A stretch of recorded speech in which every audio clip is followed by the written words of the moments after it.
Alrighty, team. Good morning. Shout out to the team. Shout out to Jared and Kosi.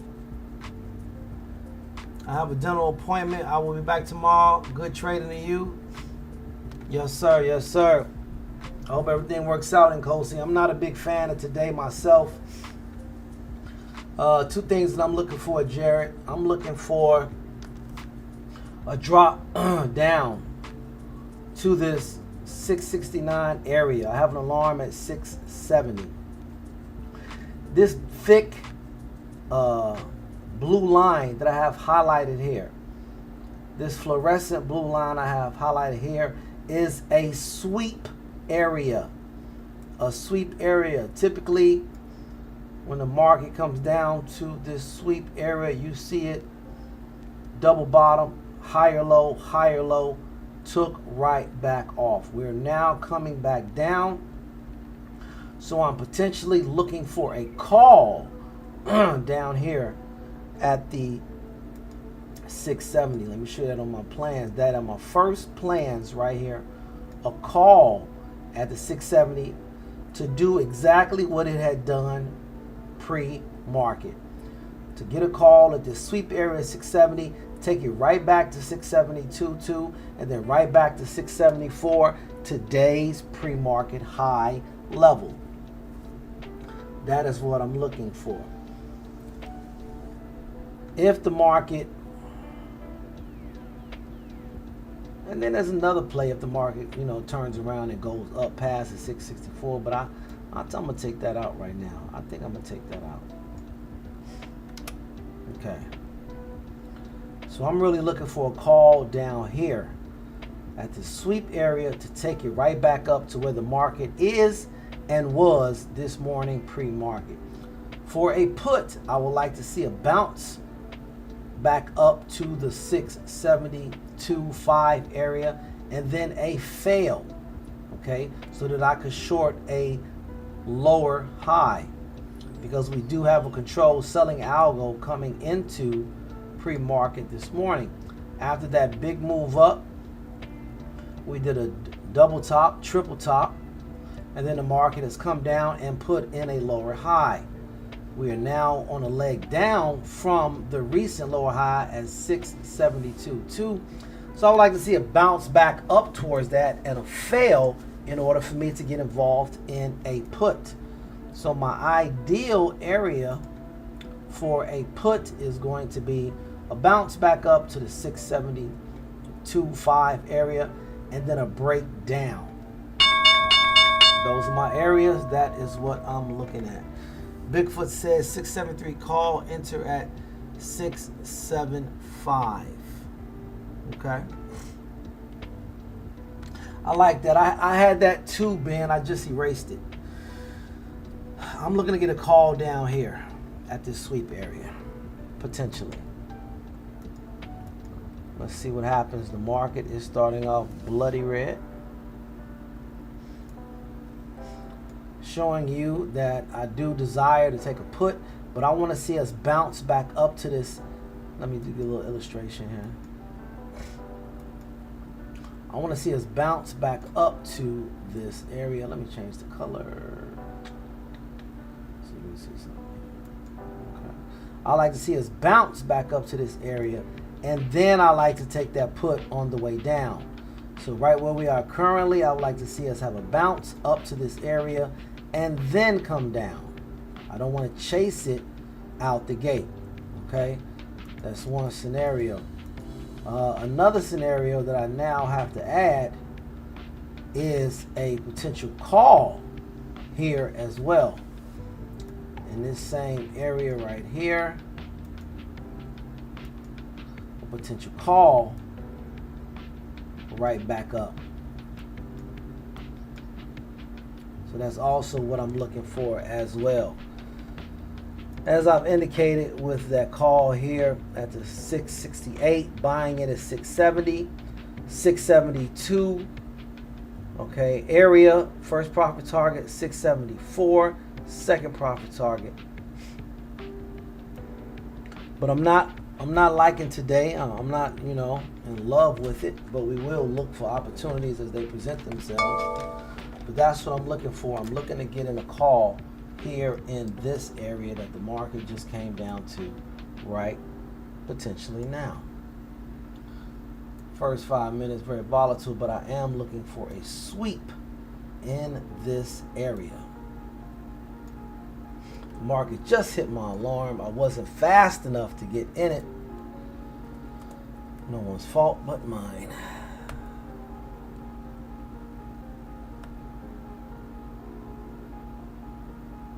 But I'm absolutely looking to get in a call.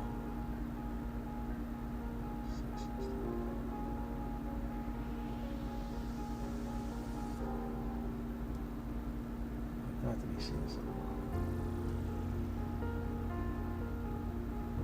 And these prices is crazy.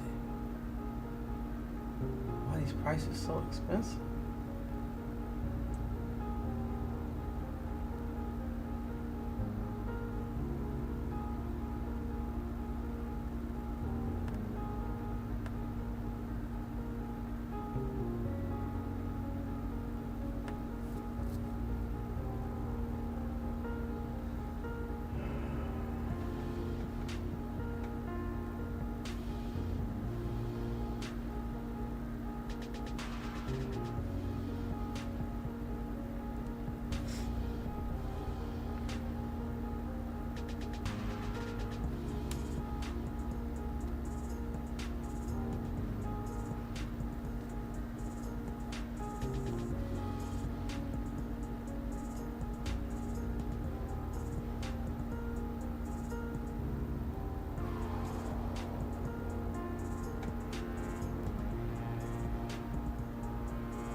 Really looking to get in that call. I wasn't fast enough. I don't know if it's going to give me another opportunity. Damn it, it came right down to the 670 where I wanted to get in.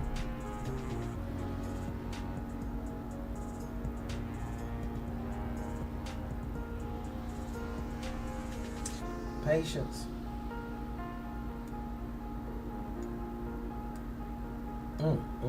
That's exactly what I wanted. I said I wanted to buy a call down here at 670. As I was finishing telling you guys about it, the move took place already. All I can do is hope it gives me another opportunity. Again, knowing that this is a sweep area where bulls step back in. I missed that opportunity.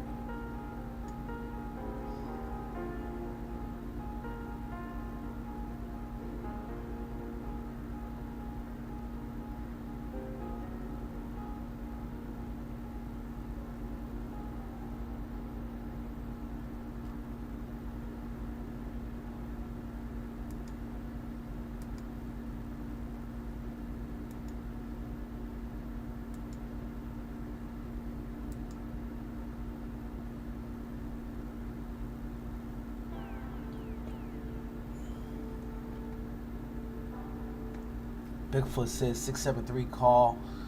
Enter at 675. Got that. Good morning, everybody. Best of all. I tried myself. Okay, thank you, Abdul. Immediately broke pre-market low. Wonder where the rest will be. Yes. I am wondering too, Ben. Looking at the daily chart here on the top right. You can see this area, clear area of sweep here. Let me blow it up on the daily chart real quick.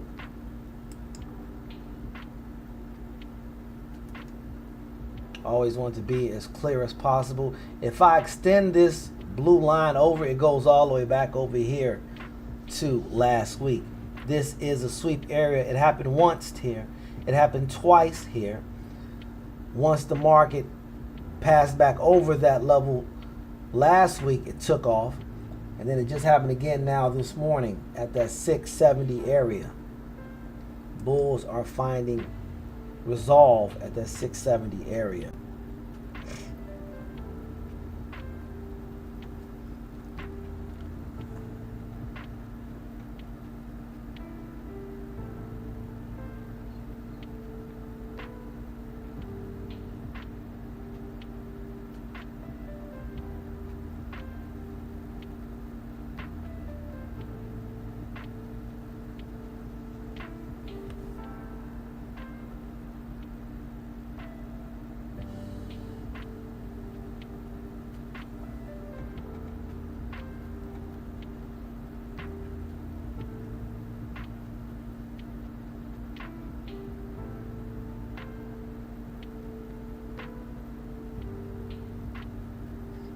You're looking for obvious trades, no problem.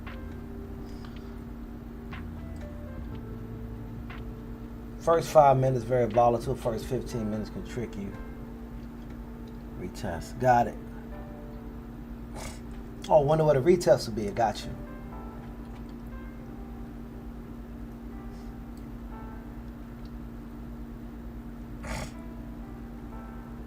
Practically synonymous. Yes, yes, buddy.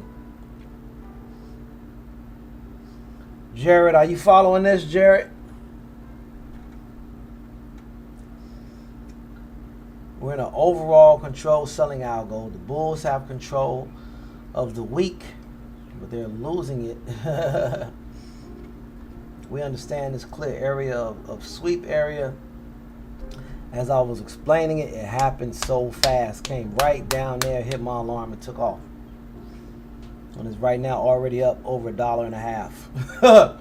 Wow. Just wow.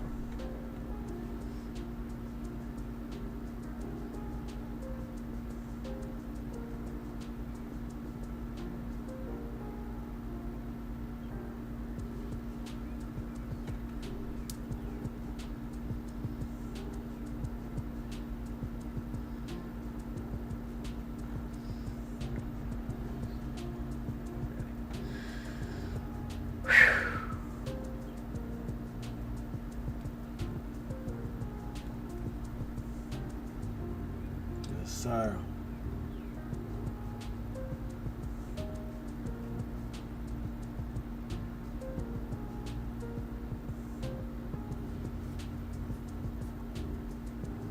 I know, man.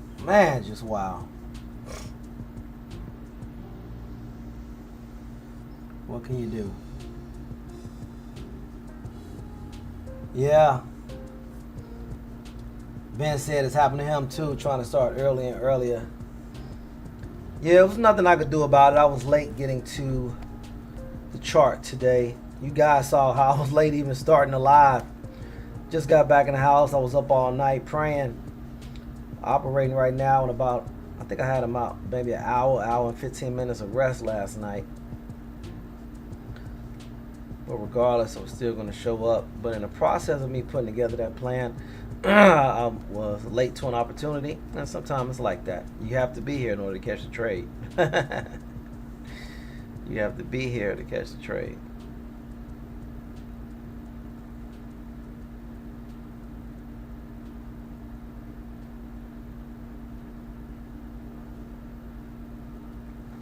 But the thing that I try to, implore on the people, there's no need to have FOMO, is because we know that the market will give us another opportunity. The only time you have FOMO is if you think you will not catch another trade.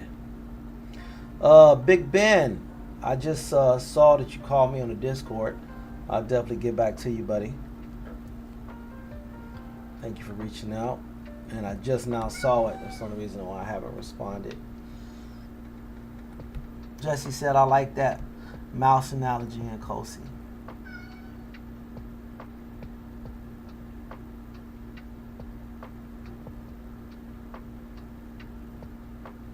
That was earlier. I jumped on you. Yes, sir.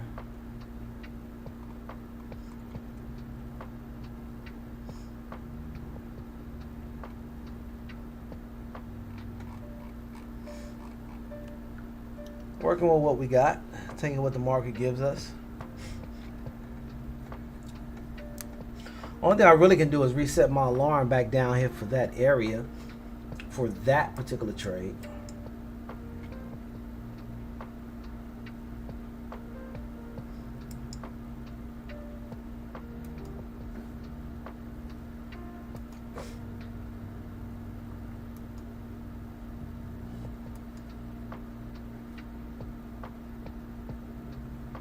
Nice trade, $1.50, right, move right to the top of the algo.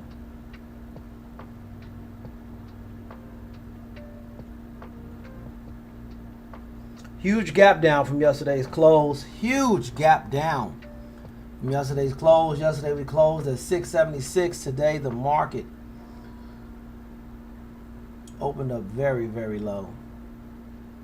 671. So far, the market down $5.5, 5.5 points from yesterday's close. See if this gives me another opportunity. Again, I'm not interested in shorting a new low. I am not interested in shorting a new low. Now, if we break this line, this turquoise line that I have is at 6695. Everyone, this is 6695.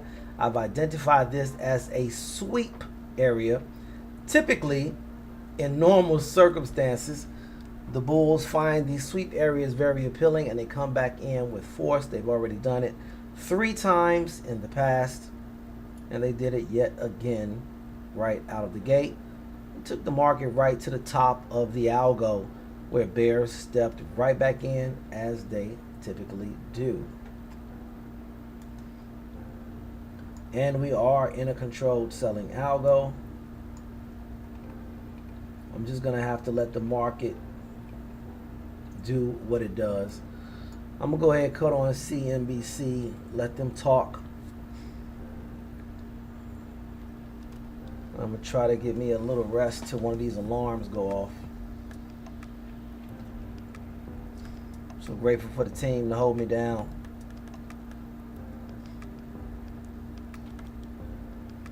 If anybody pops up with any questions, take care of them, team.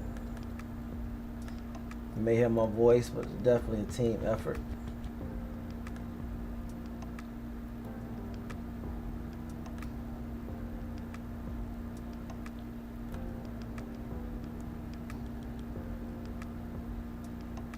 Nice bearish move. Nice engulfing candle that's coming on down. Right at the top of the algo.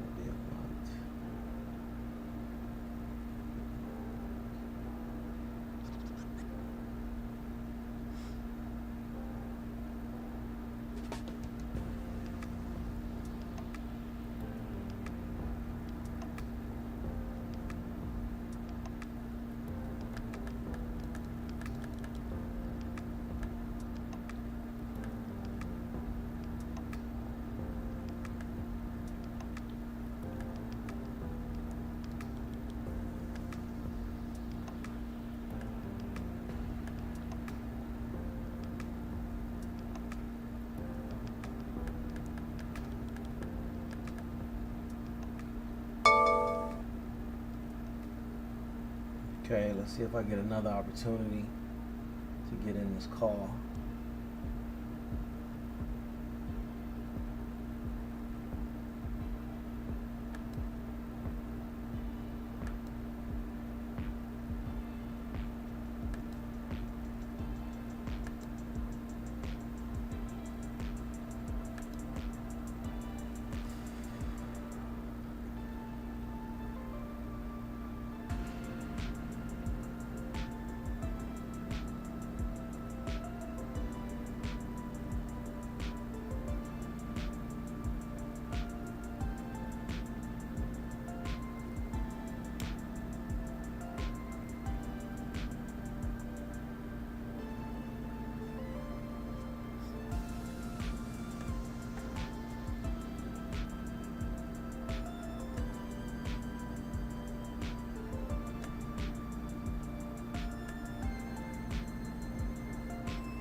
Okay, team, I just got in the call.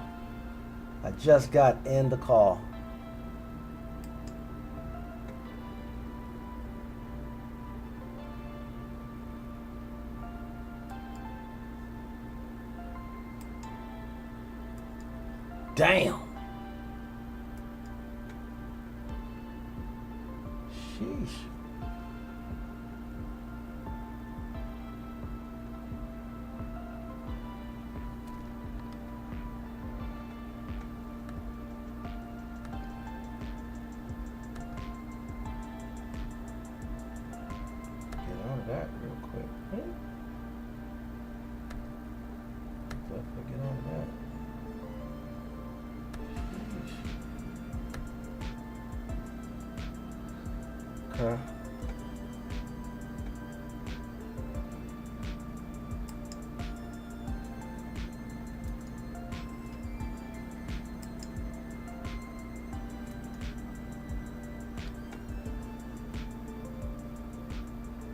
Big move by the Bears. My goodness. Where's my patience at? I lost it.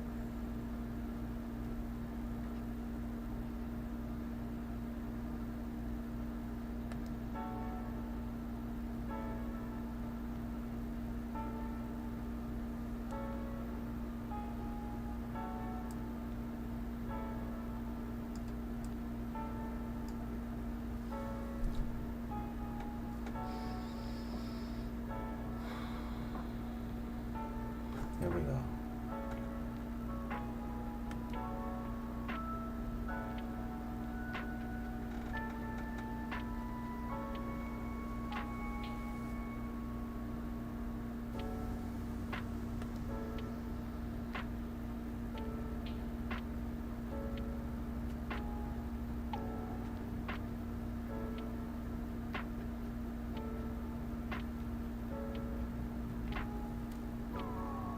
There we go.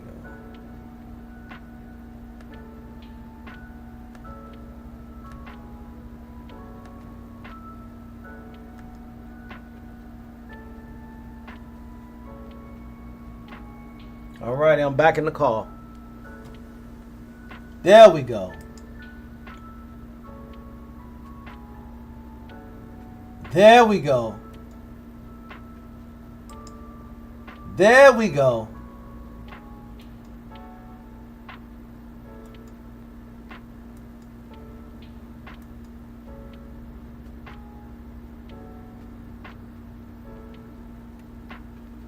There we go. I'm in the call.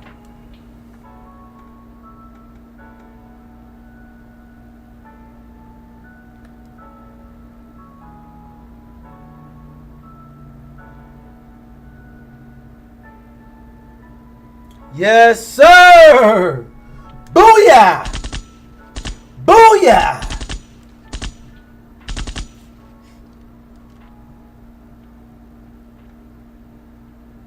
Yes, sir.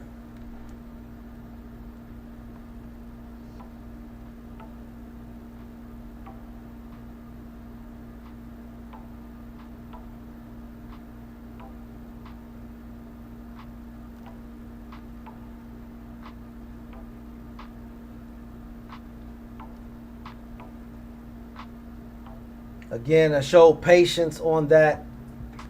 Missed the first trade. Waited for it to come the second time. I missed the first trade. Waited for it to come a second time. She did come back around. She did not disappoint.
Well, that didn't work out the way I'd like to.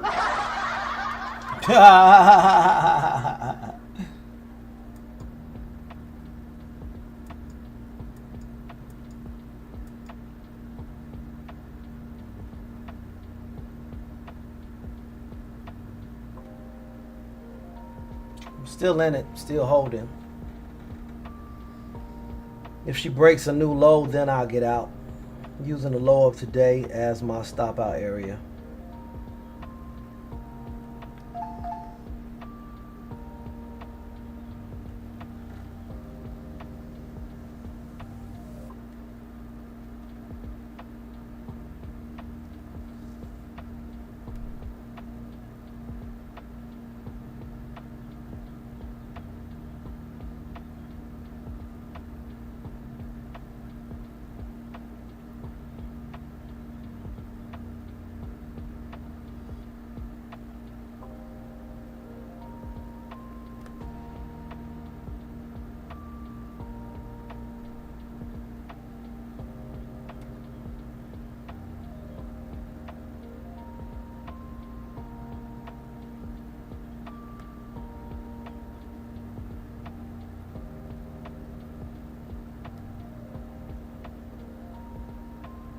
Alrighty, I'm out.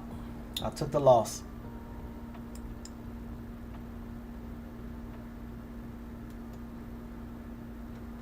I took the loss.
All right, I wonder what CNBC has to say about what's going on right now. Let's go ahead and pull them up. Just get a little bit of feedback from them. Going to Trader TV.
Okay, right back to that sweep area.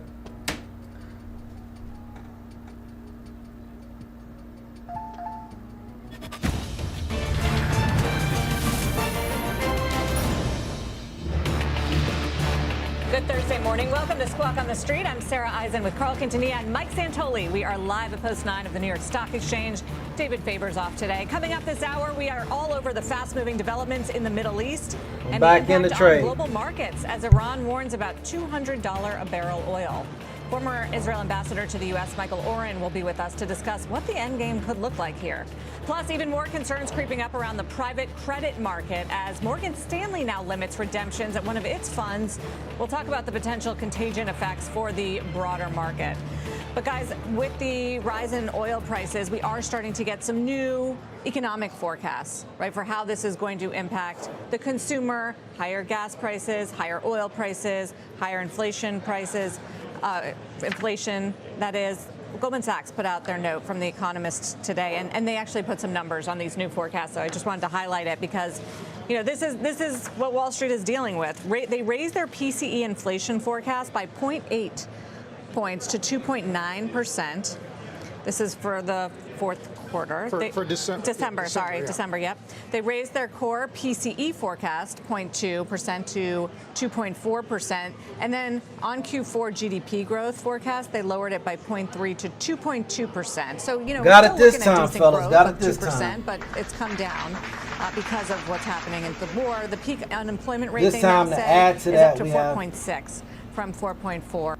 This time to add to that position, we got a beautiful red hammer down here at the bottom. Fake this out once, fake this out twice. I got a hold over this time. We'll remain patient with this trade. We'll remain patient with this trade.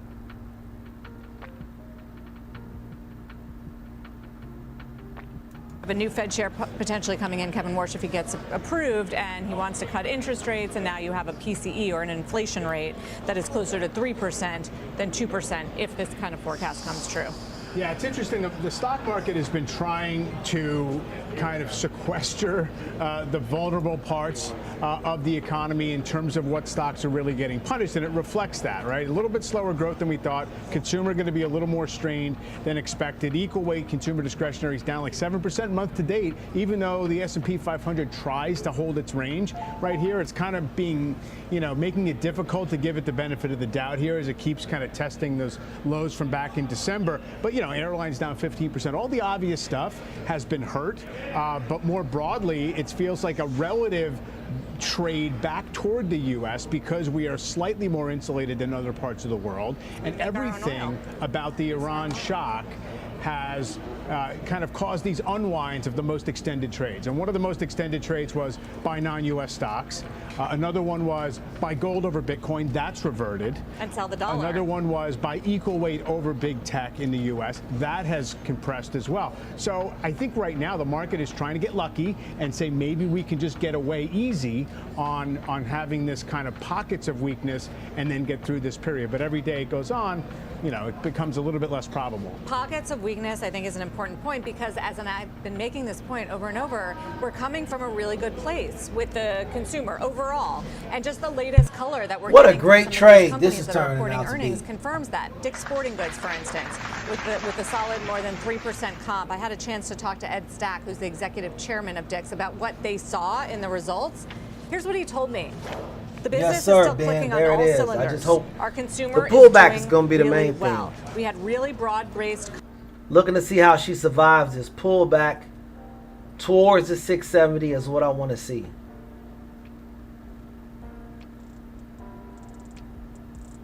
Hopefully this can turn into support and give us the next leg. Don't mind a pullback.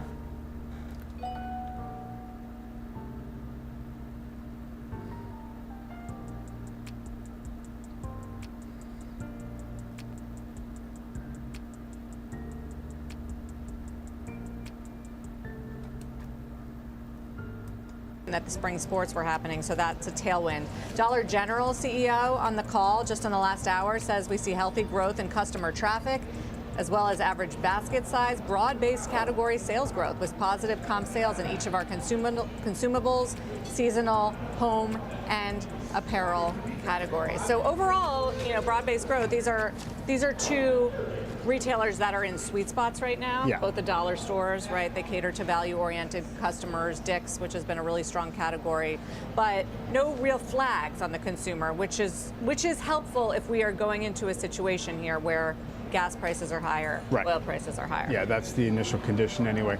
Well, Iran's new supreme leader making his first public statement this morning as the country targets more of its neighbors in the Middle East. Eamon Javers is here with the latest on the war. Hi, Eamon. Yeah, hi there, Mike. We'll get to that statement in a second, but let's start with this new post that we've got from the president just in the past hour. The president talking about oil prices and his thinking about how the war impacts those. He says the United States is the largest oil producer in the world by far. So when oil prices go up, we make a lot of money. But of far greater interest and importance to me as president is stopping an evil empire, Iran, from having nuclear weapons and destroying the Middle East and indeed the world. I won't ever let that happen, says the president of the United States. Clearly, this is a president who is not thinking about, at least in the short term, ending this war, ending the U.S. piece of this war. He is also pointing out that high oil prices can be a good thing here in the United States. So if you're looking at that as an investor, that indicates maybe a longer period of time where we're going to be in this conflict. Separately, the Energy Secretary, Chris Wright, was on CNBC this morning, and he was asked about the prospect of the U.S. Navy escorting ships in the Strait of Hormuz, and here's what he said.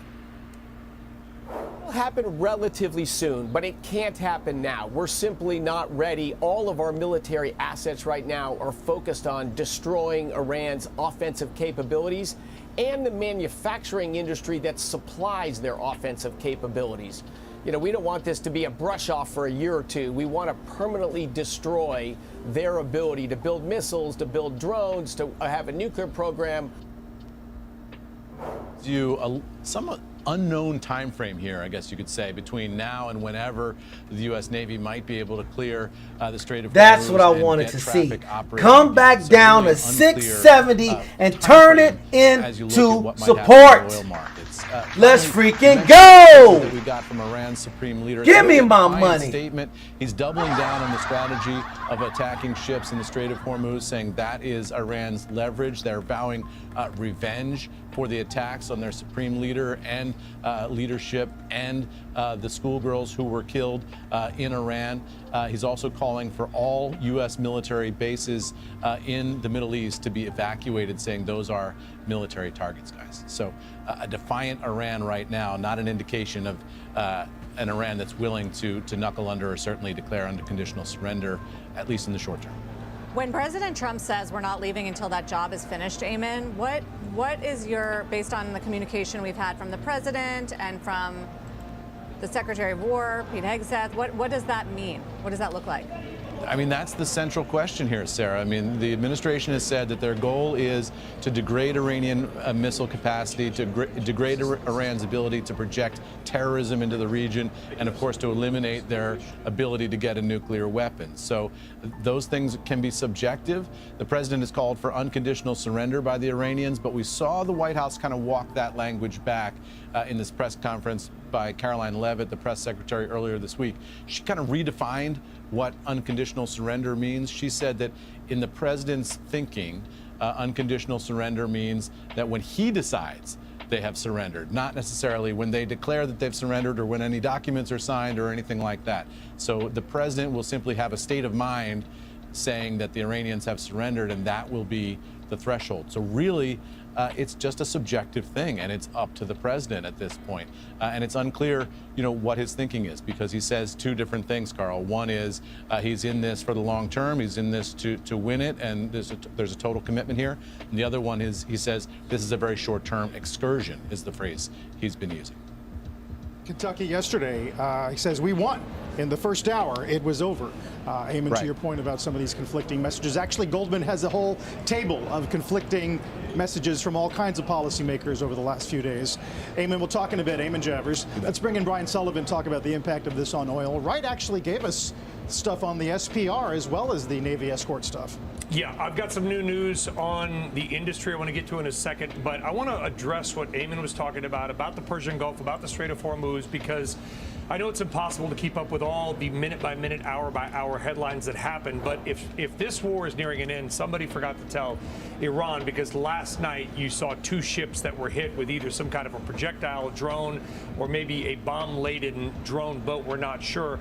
The ships were burning in the Persian Gulf. One was filled with Iraqi oil. That is video of those ships. One of those ships, by the way, is actually owned by a company called Safe Sea Corporation based in Piscataway, New Jersey. So one of those ships is actually owned by a New Jersey-based corporation. We saw 3 other freight ships hit in the last couple of days that were carrying cargo and freight and things like this. So the point is that while the U.S. military is no doubt able to handle some of the more offensive targets, as Secretary Burgum said on Power Lunch yesterday, we don't actually know who is in charge of Iran, the supreme leader, or is it a couple of rogue IRCG generals launching missiles? The point is this: the risk is high, the price of oil is up, 400 million barrels of oil, of which the 172 from the U.S., that's part of the 400, released today. And here's the thing, this is what I want to report that I think is new.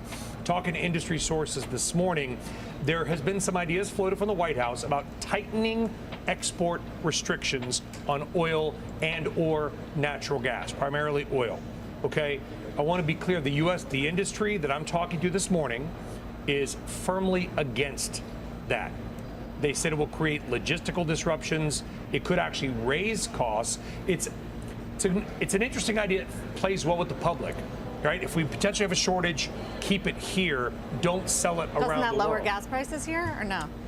Keeping it here or selling it around the world? Keeping it here. Yes, but because then we have a lot of oil here, right? That's the idea, and that is the idea that it's being floated. We don't know if that'll work. Yeah. You've seen some reports. The industry is out for the industry. The industry is pushing back on that. People I talked to this morning and saying, listen, we understand the optics. Keep it here. It'll lower prices. They're worried it will create additional logistical bottlenecks because the system is set up to move oil the way it is, not put it back in storage. In some cases, that storage can get full, not right now, but it can. So again, a little bit of a there we go, there we go, there we go. Floated, it's not official, floated by the White House. Come on, let's break this algo. Back at the top of the algo, we're going to expect the bears to step back in. Most of the oil, as we know, and you back to the top of the algo. Gonna expect the bears to step back in. We'll love it if they don't. But this is typically what happens at the top of the algo. I chose not to take any profit there.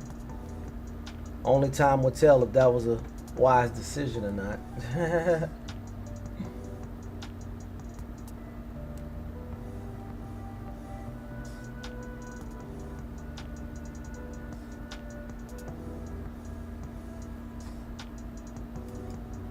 Do the math. 300 million in a month. These big numbers on global inventory releases, they can get drawn down pretty quick. And I also just don't know, and this is kind of more of a macro question for the energy experts out there. Sarah, I know you talked to a lot of people in the administration too. Is there a public willingness for the optics of the U.S. Navy to escort a Iraqi ship filled with oil destined for China? Right. I don't know. No, I don't know, but I do know that, the administration is clearly focused on lowering gas prices and keeping oil prices from shooting up, right, yes, past $100 a barrel. I think we know that, and so all options on the table. President Trump himself has said that he wants to eventually be able to help escort ships through the Strait of Hormuz to keep oil moving, right? Which yes, and there's been some talk that maybe there's these World War I mines they're floating in there. Listen, we can disable those pretty easily, but it doesn't. If there's some rogue IRCG guy with an RPG on the shoreline, I've actually swum in the Strait of Hormuz. Scary. Well, it's hot. The water, by the way, it's not pleasant. But I want to point this out. I'm going to end on a positive note. You swam in the Strait of Hormuz? Yeah, I floated.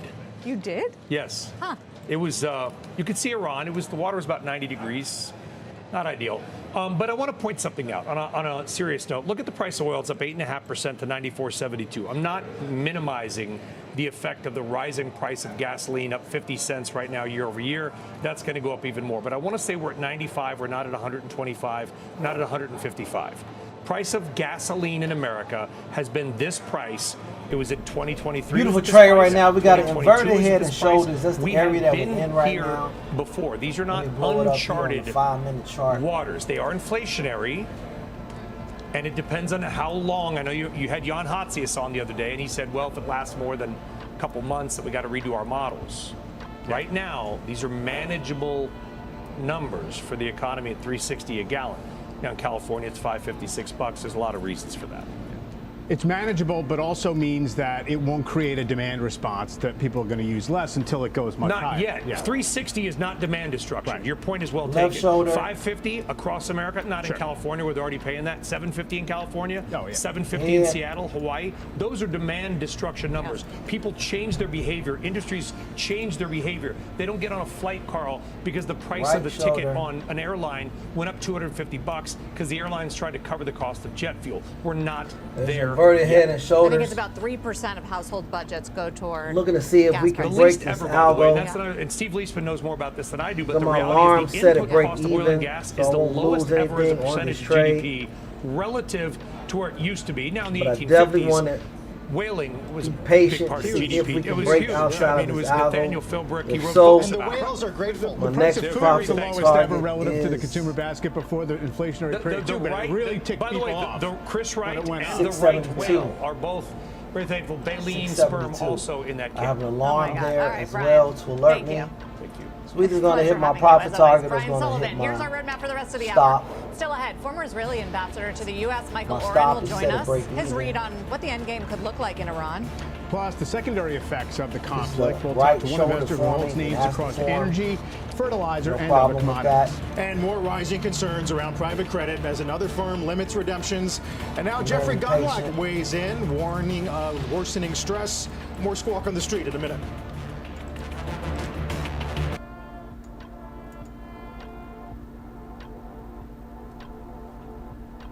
Remaining patient with this trade. I've de-risked myself in this trade.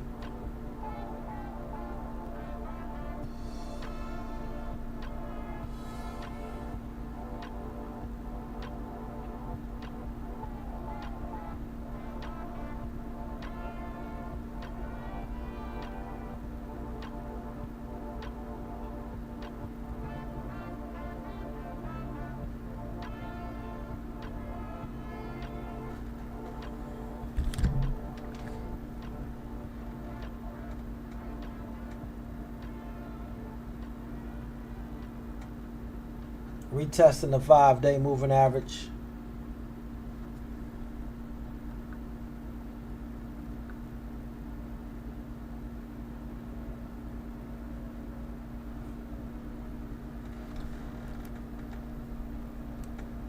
If it takes me out, it takes me out. But I will remain patient.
Welcome back. Stocks falling this morning and oil moving higher as Iran strikes foreign vessels in the Persian Gulf. Let's bring in Charlie Babrinskoy, Vice Chairman and Head of the Investment Group at Ariel Investments. He owns positions in several big movers since the Iran war broke out, including energy and fertilizer stocks. Charlie, it's good to have you on here. So talk about, I guess, the rationale for you've been in these types of names for a while, but it seems like you're positioned for this kind of scarce real assets trade to have some legs to it. It's really an inflationary investment thesis.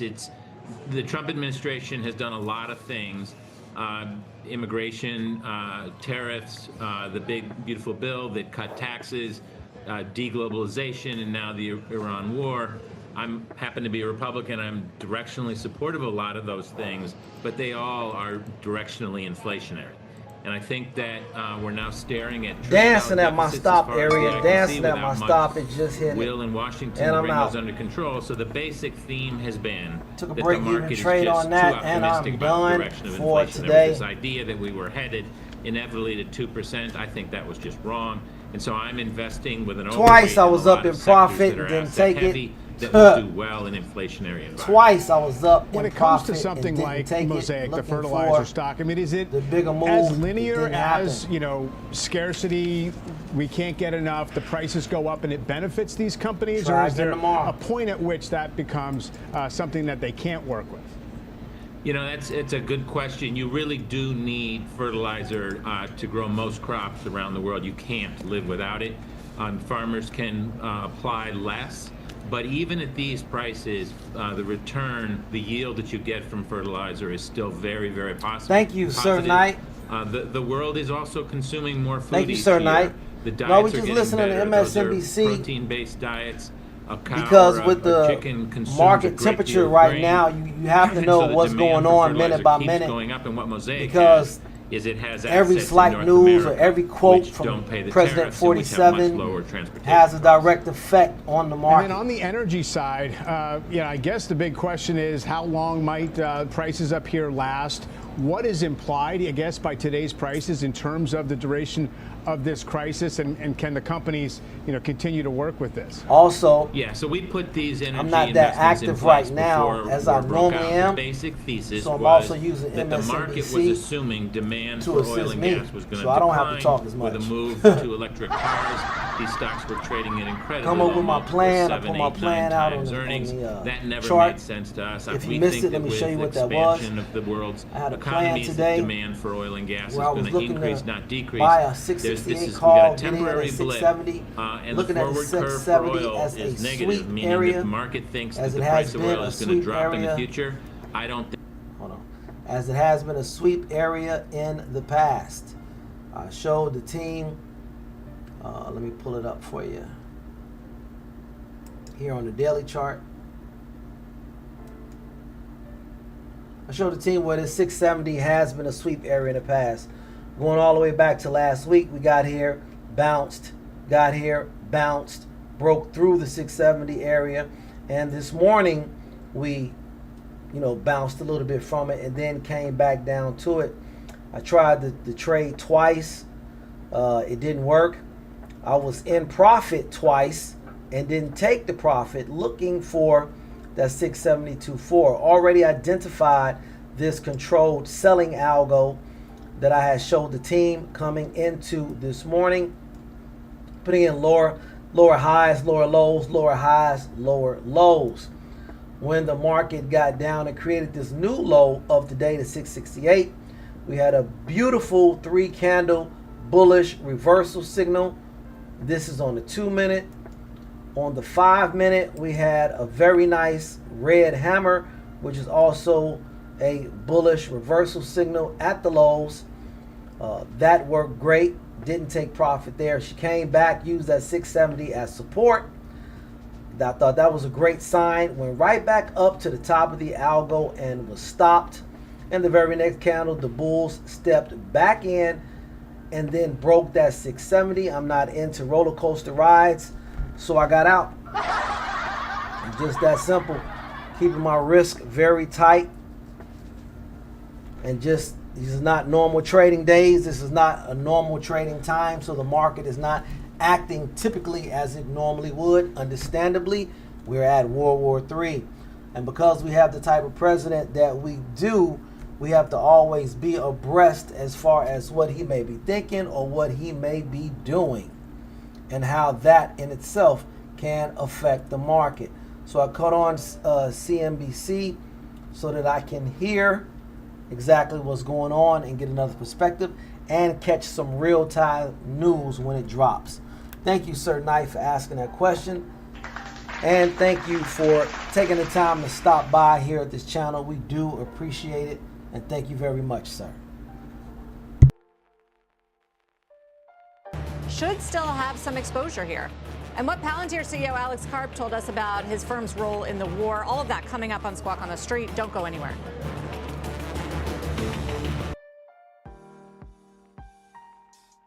You can also see here, as I showed you on the daily chart, but even here on the 5-minute chart, post-market and pre-market coming down to that 670 area, using it as support, as a sweep area, taking it right back up to the 674.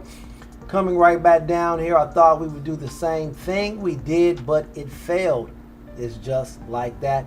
And that's the way it is. Sometimes you feel like a nut, sometimes you don't.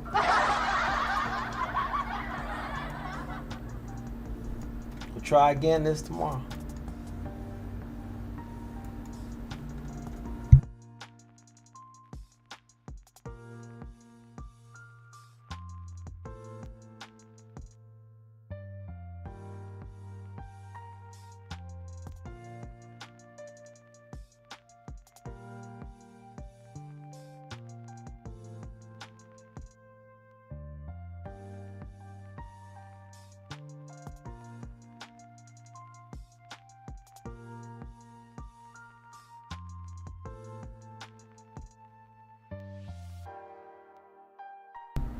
Thank you, sir, as well.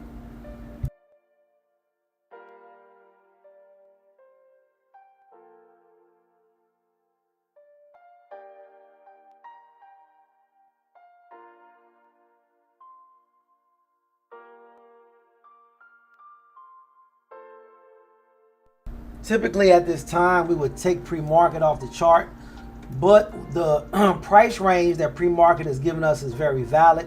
We had a huge gap down. The market is down over almost $7.50 from yesterday's close. So these pre-market numbers are very valid. So for that reason, I'm going to go ahead and keep up pre-market.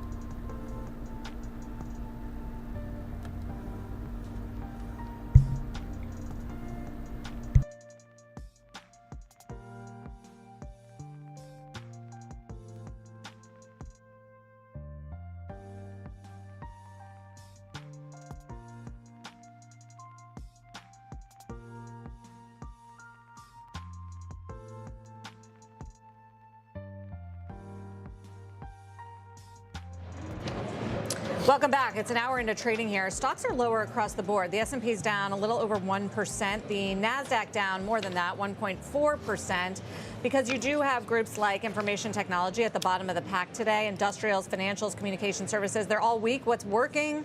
Utilities and energy. And that's because we're seeing another day where oil prices are rising sharply because of what's happening in Iran. 9.5% gains right now for crude oil. WTI Brent is up 9% right now, and you are seeing treasuries sell off with yields a little bit higher on those higher oil prices. Time now for a CNBC News update. Pippa Stevens has it for us. Morning, Pippa. Good morning, Sarah. The first 6 days of the war in Iran reportedly cost at least $11.3 billion. That's according to Reuters, which says the figure comes from a closed-door briefing with senators on Tuesday and didn't include the entire cost of the war, but was given to lawmakers as they demand more information on the conflict. A Russian court convicted 19 people today for their part in a 2024 shooting rampage at a Moscow concert hall. That attack killed 149 people and injured more than 600. A faction of ISIS claimed responsibility. Vladimir Putin has continually claimed, without evidence, that Ukraine was responsible. Many of the defendants received life sentences. And roughly a third of Americans cut back on food or other daily expenses last year to pay for health care.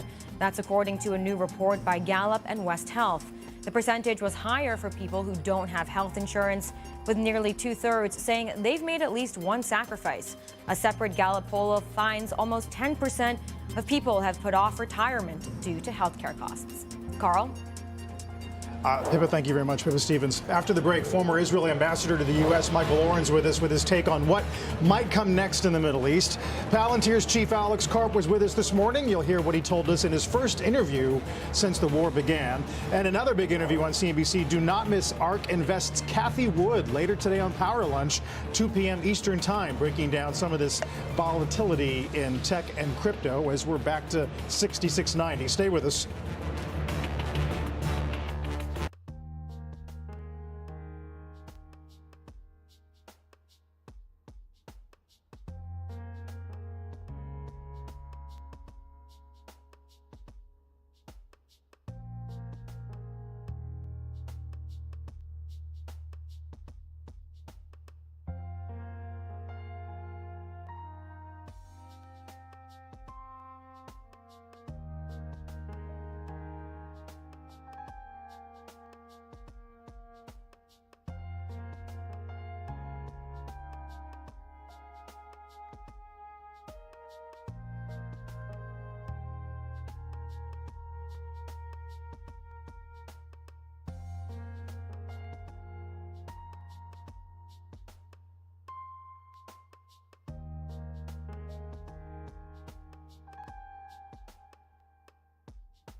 Palantir hosting CEOs at an AI product event outside of D.C. today. We talked with Palantir's chief Alex Karp last hour about how his company's technology is being used by the military. But the fact that you can now target more precisely, more accurately, more quickly, and that you, meaning America, can do these things, organize the total power of our fleet and all of our resources, and bring it to bear against adversaries and enemies, has shifted the way in which war is fought. And I have read that Palantir's Project Maven is the core backbone of that. And then I've also read that all the allies, Arab and non-Arab in the Middle East, may or may not be users of our platform as well, and that's expanding rapidly.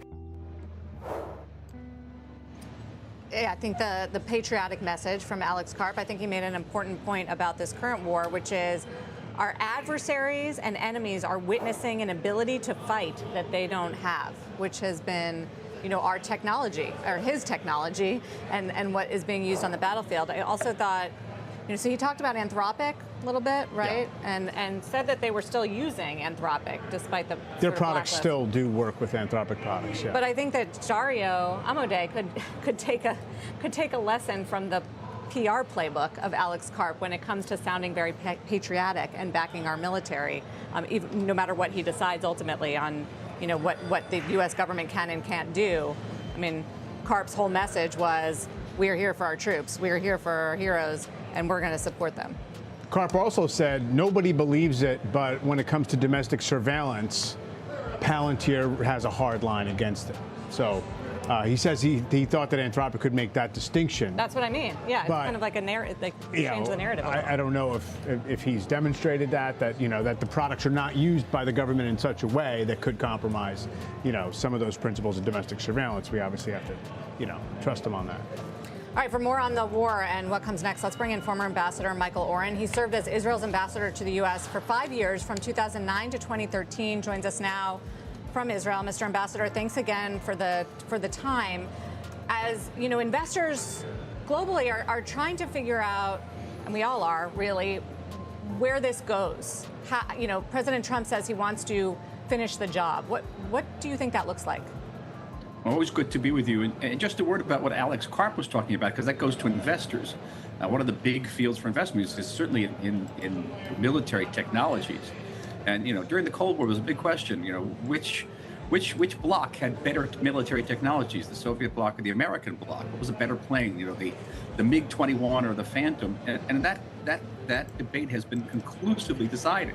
In this war, there is absolutely no foreign military platform, certainly not a Russian one or a Chinese one, that has remotely prevailed over the American platforms. And I think that's good news for American investors in that field. Yeah, and that was his whole point there, is that we are demonstrating that, and that there will be implications. Can you hear? I'm hearing an earphone problem. Okay. Okay, we got you. Okay, there you go. So tell us what you think has to happen next to end this war. Well, ending it is a big question. Clearly, we just had a statement by the alleged successor of Ayatollah Khamenei, his son Mujtaba. We haven't actually seen him yet, but there's a note out on Iranian media saying that he has every intention of continuing this war, to continue to block oil shipments through the Straits of Tehran, to attack tankers, and there's absolutely no sign of Iran giving up in any way, or even easing its position. So what's the conclusion? The conclusion is that the United States and Israel can continue to degrade Iran's missile launching capacity. And we've been hit by a great number of missiles in the last 24 hours by Iran or by Iran proxies. Hezbollah in Lebanon fired 250 rockets at the north yesterday. There, it's quite a dangerous situation. Continue to degrade Iran and its proxies to the point where the United States can put this whole conflict on a much lower flame, which is imposing a very strict naval embargo, ensure that no drop of oil gets out of Iran, and slowly drive this regime up. And the model here is not Iraq and Afghanistan, and I understand that model is very painful for Americans, but the model here, again, is the Cold War. It's the Cold War, where the United States stood very strong, steadfastly for decades, and eventually prevailed over the Soviet bloc. So that was my question on regime change, because President Trump has talked about the objectives here for the United States, which is not for them not to have a nuclear weapon, for them to not to have the missile capabilities and the naval capabilities, but he has stopped short of saying regime change. Can he accomplish all the other stuff without destroying the new leadership?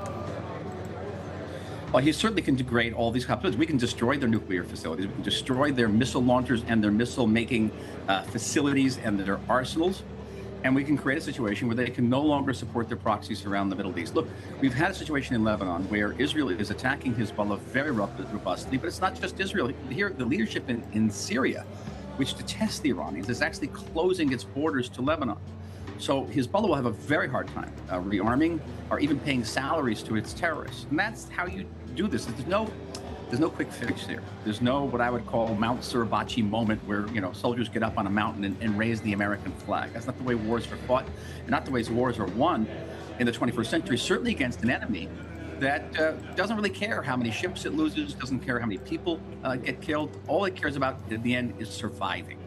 And we have to create a situation where it can survive, not in the long run.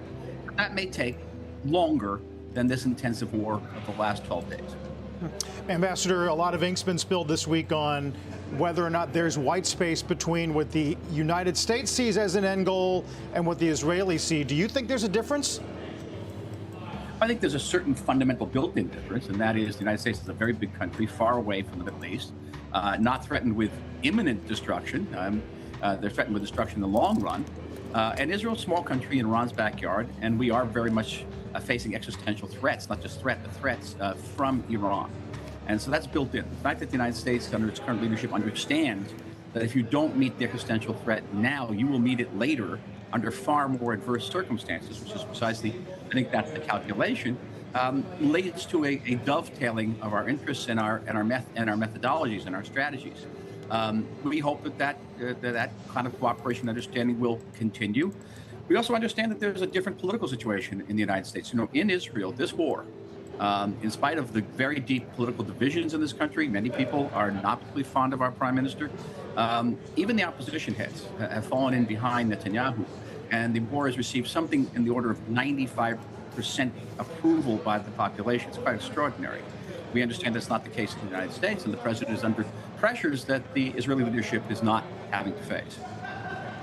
So does that mean we could be in a scenario where the U.S. isn't in the war, but Israel is eventually? Well, I think almost invariably, and I'm not speaking for the government, but I'm speaking as a citizen who's very much involved in the situation in North, Israel's going to have to continue the military campaign against Hezbollah. And for the very simple reason that if we do not remove that threat from the northern part of Israel, here we're talking about the Galilee, very part of the country that's very dear to the hearts of a great number of Americans, the Galilee will remain uninhabited. There are cities up there, again, I was there yesterday, that are ghost towns. People will not go back to those homes if they feel that they're living under that, Hezbollah sword of Damocles, and that has to be removed. That's not even a matter of choice for the state of Israel. And so we'll have to have understanding with the Trump administration, and we've had that understanding for a long time, that we need a green light and not a shuddering one, but a very strong green light to continue our campaign against Hezbollah in Lebanon. And what is your sense of opposition? If there is any opposition, if the U.S. and Israel can try to help any opposition. There's been talk of the Kurds. There's been talk of the Crown Prince who's been exiled. Is there any realistic scenario here so that it doesn't end up like a failed state? Well, the realistic scenario is that, yes, there'd be some leadership within the opposition that could galvanize the people in the street, that could rise up. But it's no small thing. You're talking about people who go out basically unarmed against an Iranian regime military, which is well over 1 million men, heavily armed. And we saw what kind of devastation, what kind of massacres they could effect over over 3-4 days in early January of this year. So we can't expect too much from them. I think what you're going to have to see is elements within the military, within even the IRGC, possibly breaking away and leading a type of internal coup that becomes a more popular uprising. Barring that, with Mustafa Khamenei's appointment, there is no sign that this regime will change in any way. They may feel that they're winning the war, and that their policy of firing at oil-producing countries, at closing the Straits of Hormuz, is ratcheting up the pressure on the president, both domestically and internationally, to end the war. And then they will begin to rebuild, very much as Hamas has rebuilt in Gaza and as Hezbollah has rebuilt in Lebanon. Ambassador Oren, thank you for the perspective. Really valuable, as always. Good to see you. Michael Oren, the former ambassador from Israel to the U.S. Well, much more on possible next moves from the U.S. military in the war when we talk to a former Assistant Secretary of State for Military Affairs. But first, is there more pain to come for private credit stocks as Jeffrey Gundlach warns of, quote, pirate credit? We'll ask an analyst next.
Welcome back. Private credit firms sinking this morning on some headlines that Morgan Stanley, Cliffwater limiting redemptions for their funds. This following BlackRock doing the same last week, and as investors now worry about the quality of some private credit loans. Let's bring in Chris Katowski, senior analyst at Oppenheimer, try to make some sense, Chris, of this flurry of headlines. It's good to have you. Good morning. Does this feel to you like a situation in which geopolitical and energy shocks create a dash for cash? And if you're a little bit illiquid as an instrument, you're vulnerable? Well, let's put it this way. The limitations on liquidity of these instruments are a feature, not a bug. They are meant to create a total return over time by two mechanisms. Mechanism number one is that they let you invest in illiquid loans that earn a liquidity premium, an illiquidity premium over time. And number two, they prevent you from having to liquidate at the bottom, right? Which is the problem with ETFs and high yield funds. Right. So you should know that these instruments are meant to be, or these instruments invest in assets that are meant to be held to maturity. And that's why you have the limitations on liquidity. Where do you think the locus of the storm is? Well, the private credit as an asset class has had a fabulous history over the last 20 years or 25 years. Preqin puts the average return around 10% a year, and even like the lower quartile of private credit funds in the worst vintage year had about a 4% return. So, it's had a great history of generating good returns. And nobody is suggesting that retirees should go plow all their money into, illiquid BDCs and this. But is there a good spot? Does it make sense to own that? Because there are risks in the public markets as well. Like for example, 40% of the S&P 500 is invested in 10 stocks. Or if you take a look at the aggregate 10-year bond fund return, it's been about 2% a year. Even with the declines in the BDCs, they've returned 3 or 4 times that much money over the last 10 years. So again, you should have an allocation to these things, but it shouldn't be your entire portfolio. So as someone who covers all of these public stocks, from Ares to Owl, Blackstone, they've all been bitten up pretty hard. Are there any that you're saying buy? The concerns are overblown? Are you saying that for all of them? Names on our recommended list are Ares, KKR, Owl, and yeah, I think these stocks are relatively new to public markets. People haven't been through a bunch of cycles with them, and until 2020, they were completely off most investors' radar screens. Because that's when they became C Corps. And so I think the market is still highly unfamiliar with how resilient these companies are. And their history is that out of every major credit cycle, they have come out much stronger. And the reason for that is the power of the locked up capital. These guys care only about two prices, the going in price and the coming out price. Market people and all the commentary you hear from hedge fund commentators and so on, and a lot of reporters, they have this mark-to-market mentality. But the beautiful thing about private equity and private credit is that they really only care about the going in price and the coming out price. So for example, Hilton Hotels, which Blackstone bought in the 2006 or so. At the worst part of the financial crisis, that thing was marked at 15 cents on the dollar. But ultimately, they ended up getting their money, 4 times their money for their shareholders. And you're going to find the exact same thing is almost certainly going to happen with all these private credit funds. Ultimately, these companies have a great track record of collecting their money. Chris, good perspective, especially on a day where we are getting some of the warnings, as you point out, from the hedge funds and even some of the media. It's good to talk to you. Come back soon. Yeah, guys, the media gets it from the hedge funds. So. Yeah, exactly. Yeah, we tend to cover them. Thanks, Chris. Chris Katowski. Thank you. We get it from the analyst, too, clearly. Up next, details on the latest company slashing its workforce and betting big on AI instead. We're back in a moment.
Welcome back. Stocks under pressure again as oil rises. Here are three big movers we're watching. Shares of small cap online dating app Bumble surging after revenue beat as the company's board turnaround plans begin to see traction. Stock up 36%.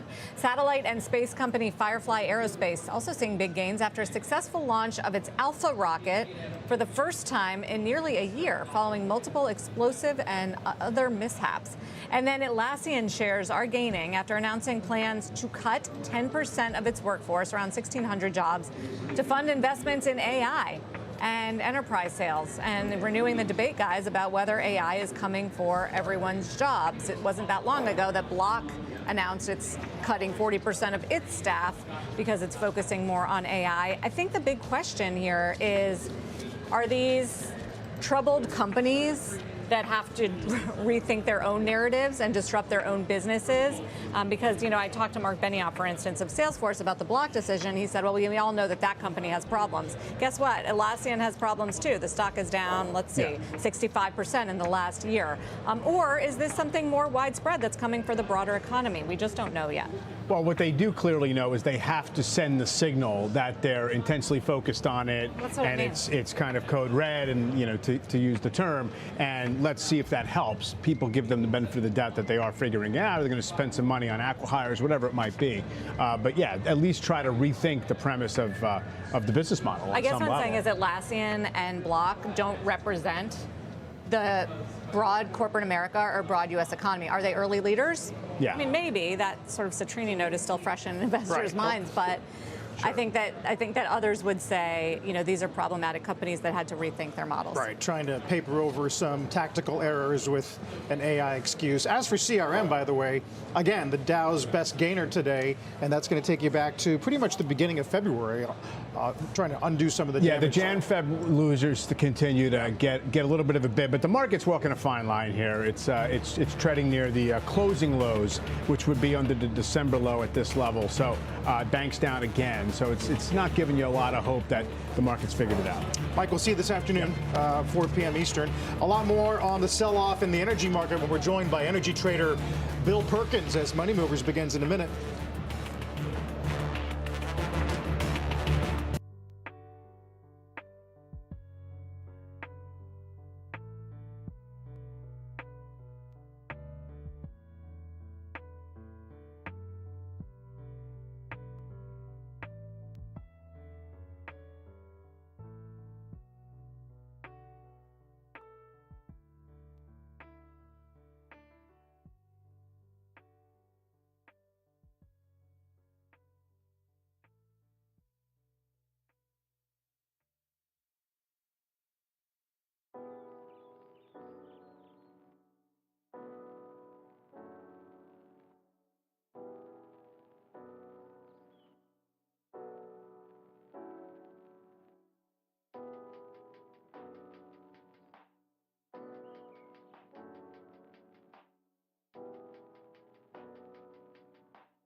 Thursday morning. Welcome to Money Movers. I'm Sarah Eisen with Carl Quintanilla live from Post 9 of the New York Stock Exchange. Today, oil surging again this morning after new comments from Iran's new supreme leader about keeping the Strait of Hormuz shut. A top energy trader will tell us how he's navigating all the volatility and uncertainty. We're joined by one former State Department official who helped lead secret negotiations with Iran that produced the nuclear deal during the Obama White House. We'll hear why he says investors need to pay close attention as this war drags on. And AI meets PE, with Anthropic reportedly looking at a private equity tie-up. We'll explore why this could be a double-edged sword for the software sector. As for markets, checking oil, Brent did get above 100 earlier this morning. West Texas close to 96. We did settle down pretty much at the open, Dow down about 600, and we're trying to defend 6,700 on the S&P. VIX back above 26. Watching a bunch of different things as the 10-year did get to 4.25 this morning. Yeah, we'll see if we can get that kind of relief that we've been getting around late morning from the worst levels of the session. The S&P down worse than it was an hour ago, down 1.2%. But for the week, it's only down 0.7% because we've had these rebounds. We're going to start with the latest on the war in Iran. Eamon Javers in Washington. Eamon. Hey, Sarah, we've got these dueling statements now from the President of the United States and the new Supreme Leader of Iran, each one sort of doubling down on his existing strategy. Here's what the President said on social media a short time ago. He said, the United States is the largest oil producer in the world by far, so when oil prices go up, we make a lot of money, but of far greater interest and importance to me as president is stopping an evil empire, Iran, from having nuclear weapons and destroying the Middle East and indeed the world. I won't ever let that happen. So the president here suggesting that high oil prices can be a good thing for the United States and vowing to continue pressing the military action to make sure that Iran doesn't have a nuclear weapon. Meanwhile, Iran, for its part, the Supreme Leader doubling down in his statement on the idea of attacking shipping in the Strait of Hormuz, saying that's Iran's leverage and vowing revenge. The Supreme Leader says, we have been doing the revenge, but it is not yet complete. And the file of this revenge will remain open. And we're going to be sensitive about the blood of our children that were shed during this war, the crimes of the enemy, especially with regard to the school in Manab and other cases. So the Iranians are continuing to double down on this strategy of keeping the Strait of Hormuz shut. We heard from the Energy Secretary of the U.S. on CNBC earlier today, guys, who said that the United States Navy is not yet ready to begin escorting ships through the Strait of Hormuz because the focus right now is on eliminating Iranian offensive capacity there. Not clear what the timeline is whereby the U.S. Navy could do that or at what volume they could do that. So for now, just a giant question mark over the entire Strait of Hormuz on the map as you wonder where this will play out in terms of oil prices and the entire global economy, guys. The other interesting element, Eamon, was this sort of appeal to the Gulf states to shut down U.S. bases, arguing that U.S. protection is, quote, nothing more than a lie, still clearly of the belief that they can get those elements to side with them and not us. Yeah, look, the United States said in the beginning of this, Carl, that this was not about regime change, but as long as this goes on, you wonder if that can still be the goal or that can still be avoided as a goal, because the idea of leaving a very wounded, very angry Iranian leadership in place, you can only imagine that if there was to be some kind of ceasefire at this point, the Iranian regime would have every incentive to continue action against the United States and to continue pursuit of its nuclear weapons in order to have more leverage against the United States. That would be a regime that would be looking for more leverage against the U.S., not less. So does that put regime change as sort of the default option for the U.S. government here? The idea that we heard in the early days of sort of the Venezuela option of finding somebody 2 or 3 rungs down the leadership org chart who could work with the United States, that's feeling like that might be slipping away as an option as you see what the leadership is saying here. Of course, it's very unclear who's actually in control in Iran right now, what the leadership is like, and what their military capacity might be going forward. Yeah, I think Michael Oren, the former ambassador's point on we didn't see or hear from the new leader, implying it was a written statement, just to your point about who's calling the shots and how much of a hold they have. Yeah, it's a really good question. We don't know. I mean, a lot of this is opaque fog of war stuff in the moment. But if you're looking for, the benign scenario in the first week was, we'll find an Iranian Delcy Rodriguez to work with, and this thing will kind of sort itself out in a couple of days. I think you kind of have to start moving that off the table and looking at, okay, what is the option for the U.S. government to get the Strait of Hormuz open? Does this involve U.S. ground forces in Iran, at least on the coast of the Strait of Hormuz, to try to secure that area? That would be a very difficult and tricky military operation.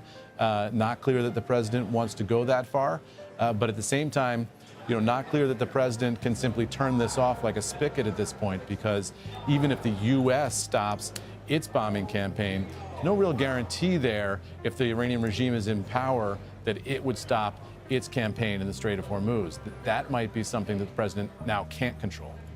Right. And of course, educating the American people on what it would take to secure, say, the coastline, to your point, Eamon, is another endeavor as well. Thank you, Eamon. Yeah. Eamon Javers. For more on the market today, let's bring in MetLife Investment Management Chief Market Strategist Drew Mattis, who's been writing today about tax refunds. I want to get to that, Drew. But overall on the macro, Sarah mentioned Goldman raising their peak unemployment rate forecast, cutting GDP, raising headline PCE near 3. How do you think this is going to affect the macro here? Well, I think the important thing to know is that most of what we're talking about is temporary impacts. So if we think about, for example, inflation, five-year inflation break-evens have gone nowhere. Right. So to the extent that oil prices do feed through into higher inflation expectations and reduce consumer behavior a little bit, it's not something that's expected to last for a very long time. And then finally, one of the things I was taught was, it's not a move in oil prices, it's a sustained move in oil prices. And the key word there is sustained.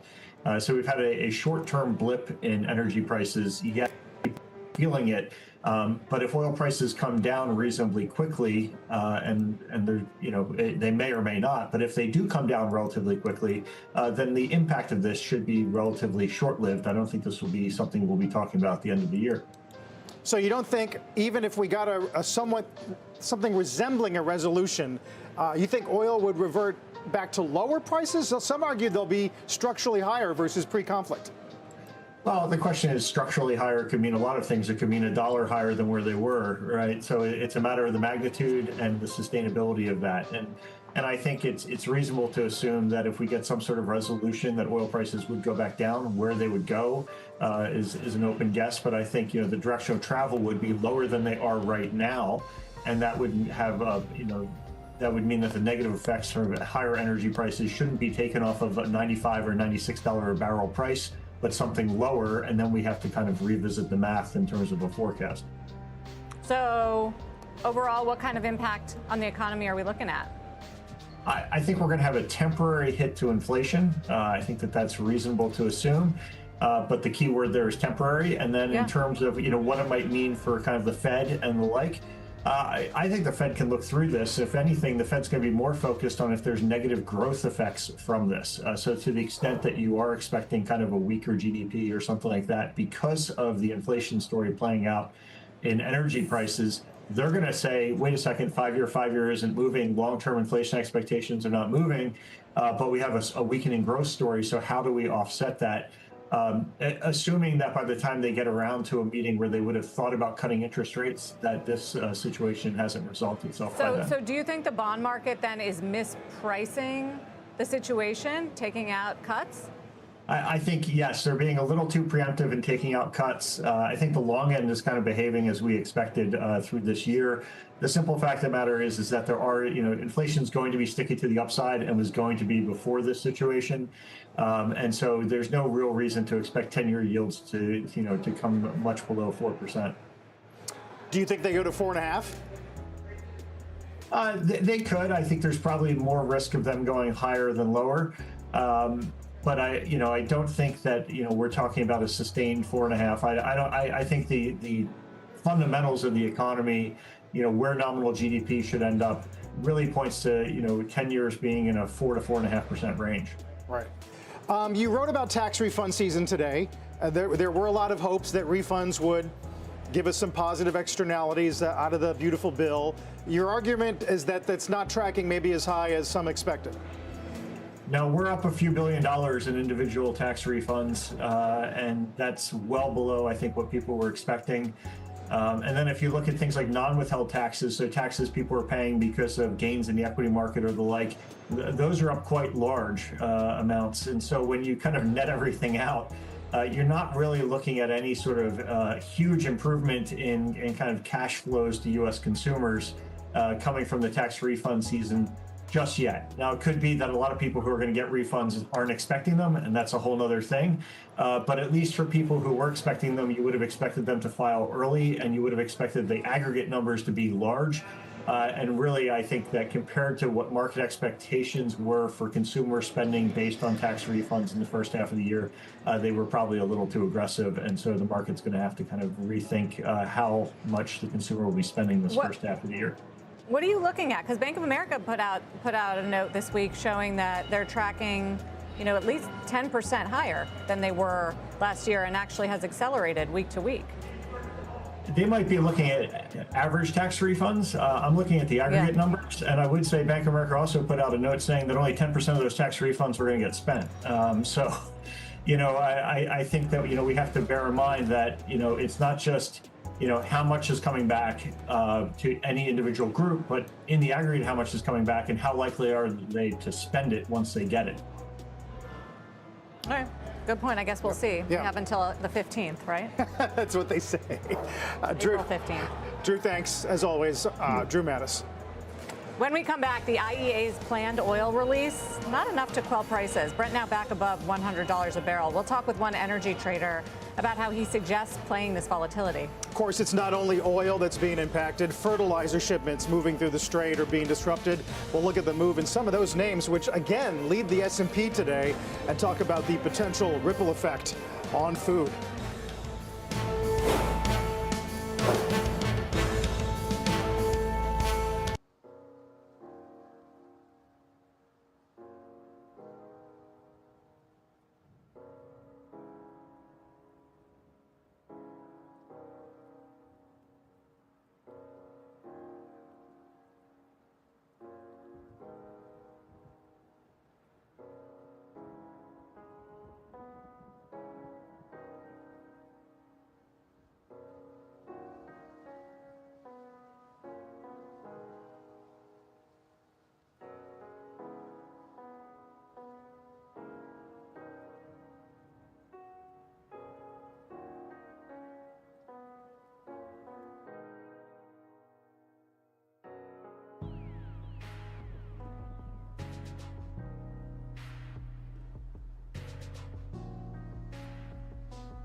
All right, welcome back to Money Movers. Investors still trying to make sense of all the price action in the energy market as the Iran war enters its now 13th day. The volatility spreading beyond crude. Natural gas yesterday posted its biggest daily gain since January. This all as the U.S. gets set to release 172 million barrels from the Strategic Petroleum Reserve, just one day after the IEA said it would release 400 million barrels of oil from its own reserve. U.S. Energy Secretary Chris Wright joining CNBC earlier this morning to discuss the decision. Listen. As we release this oil to address the short-term needs, we're doing it in swaps. So we're going to release 172 million barrels and swap it for more than 200 million barrels that'll be back in the reserve within a year. So ultimately, this is going to help us fill the reserve, but we need the oil in the short term for a short-term pain for long-term gain. Joining us now is Skylar Capital Management CEO and head trader Bill Perkins. Bill, welcome. Is the market just telling us that it's not enough, all of these reserve releases that we're getting? Well, I think the open question is what's the rate? The headline number is very large, but at what rate will that crude flow? You know, we have estimates of 15 million to 20 million barrels off. Call it 15. The highest rate we've ever seen is 2 million barrels per day. So the market is a little bit uncertain about whether or not that rate will be satisfactory. But you mean, so it's not necessarily about the overall amount? No, it's not. It's not how it's about the rate at which those barrels would flow. I wish they would say, hey, we're going to flow these many barrels per day, not this aggregate amount. What if it takes 10 years to get it out? Obviously, that's an exaggeration, but the rate is what matters. We use a certain amount of energy per day. We use a certain amount of oil per day. There's a certain amount of oil off market per day. And we need to know how much of this reserve is going to flow per day. I think that it was more about the statement of, you know, the bazooka of what we're doing to fight these high prices. How sort of undersupplied do you see the market right now, given where production is overall? Right, I guess, you know, there's some reroutes, there's some oil slipping through. You know, I'd call it 15 million barrels a day off the market. But, you know, having a bazooka and only a pea shooter comes out, that's not going to help. We need to make sure that we have a lot of flowing crude oil to match the hole that we have. Bill, when it comes to policy measures all around the world, I mean, people are talking about tax holidays, they're talking about export controls, price caps, the Jones Act's in the mix. Are there ideas that you think should be floating to the top first? I think the Jones Act is a wonderful idea. It makes it a lot more friction to move natural gas and crude oil around the United States, around the world. I think all these ideas and all these mitigations are welcome. It's not as if they aren't welcome, but the question is it enough? I think the cessation of hostilities and a negotiation to open up the strait and to get these facilities, which may or may not be damaged from being shut down, they've never been shut down to this extent, both natural gas and crude oil in the region, that will take time. The insurance situation, that will take time to work its way out to insure these tankers. These things will all take time, and I think that's going to be the best medicine for what's happening. And then also the markets work. Nothing cures high prices better than high prices.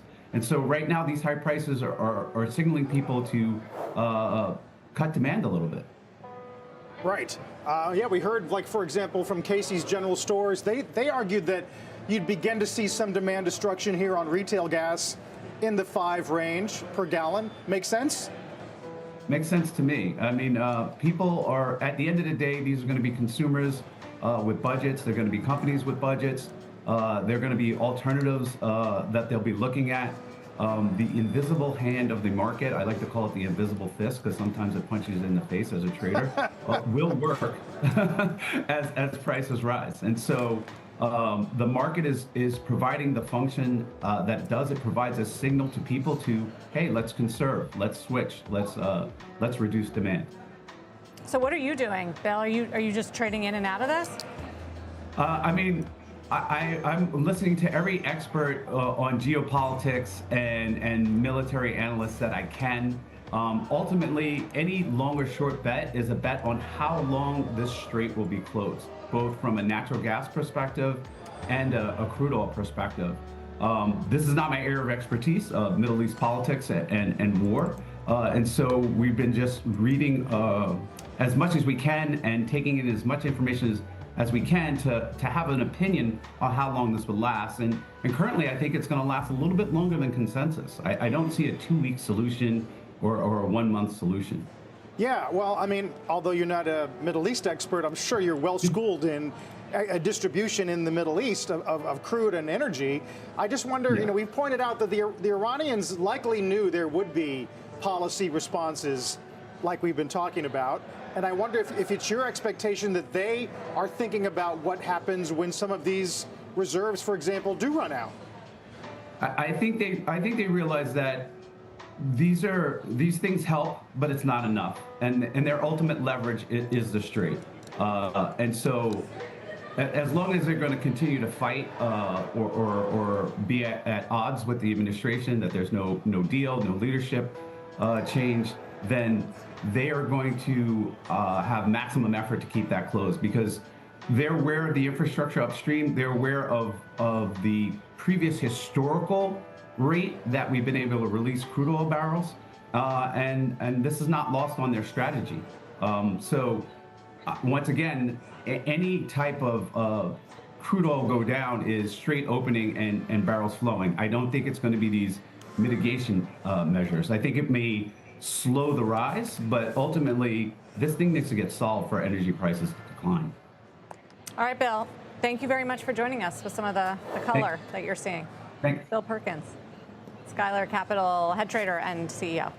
Meantime, oil is not the only market at risk as we monitor the war. Fertilizer shipments moving through the Strait for us today. Hey, Brandon. Hey, good morning, Carl. Yeah, that's right. More than 1/3 of the world's fertilizer passes through the Strait of Hormuz. And with traffic now largely halted, economists are warning that timing is for consumers. Wolf Research estimating U.S. food at home inflation could rise by roughly 2 percentage points if disruption persists, adding to the existing inflation pressure from energy. Already, urea prices spiking about 30% between the weeks ending February 27 and March 6th.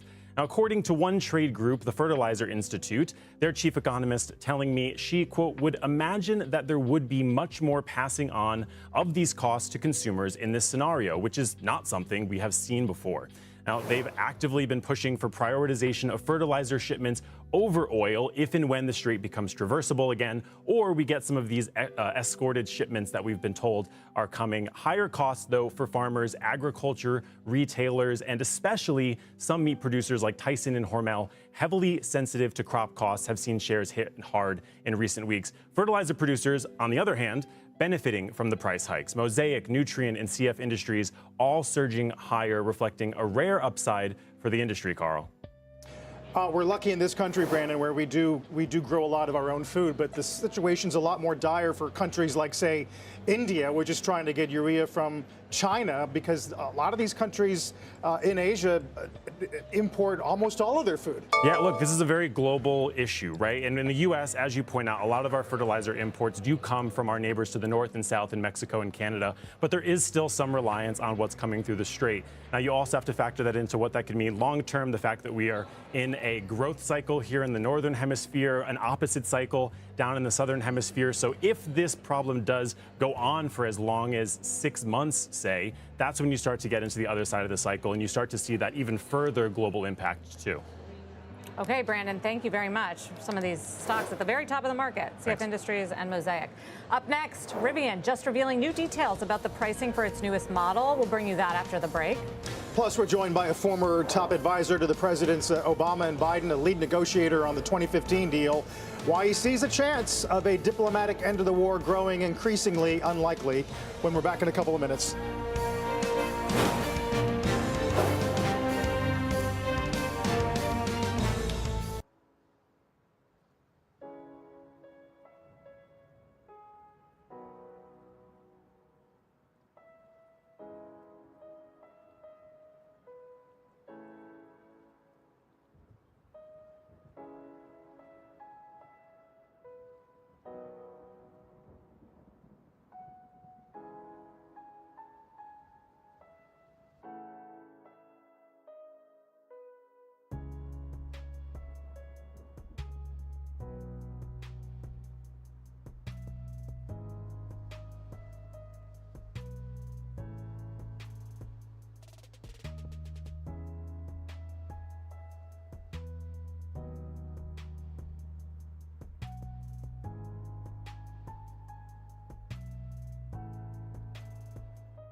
Welcome back. Rivian just releasing new pricing details about its newest model. Phil LeBeau has that for us. Phil.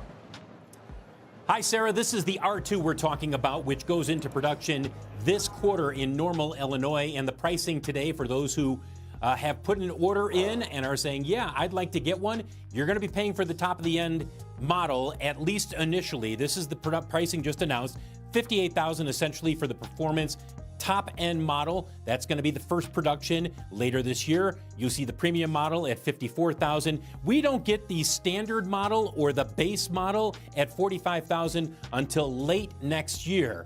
For Rivian, this is a crucial vehicle.